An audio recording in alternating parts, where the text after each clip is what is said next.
আর বন্ধুরা দেখো, আজকে একটু কপি পাতা বাটা করেছি। কালকে কপির ঝোল করেছিলাম, দেশি কপি ছিল তো, পাতাগুলো প্রচণ্ড কচি কচি ছিল, সেই জন্য ফেলে দিতে পারলাম না।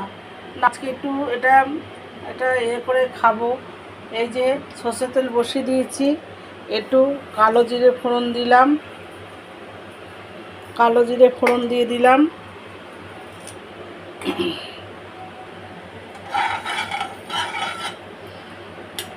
কালো জিরে ফোড়ন দিলাম, ওতে একটু রসুন পেস্ট করা ছিল, রসুন পেস্ট দিয়ে দিলাম।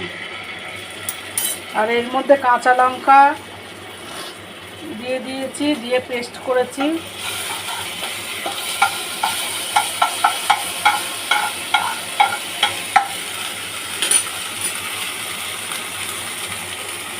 এবার আমি এই কপি পাতাটা দিয়ে দিলাম।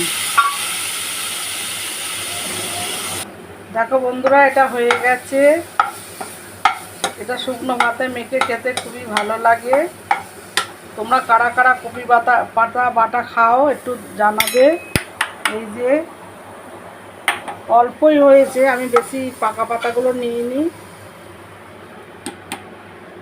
এটা খেতে শুকনো ভাতে মেখে খেতে খুবই ভালো লাগে, ওই জন্য করলাম। অনেকদিন খাওয়া হয়নি। শীতের কপি পাতাগুলো কচি থাকে, কিন্তু এটা দেখলাম দেশি কপি, একদম চাষের কপি। হ্যাঁ, আর বেশ কচি পাতাগুলো।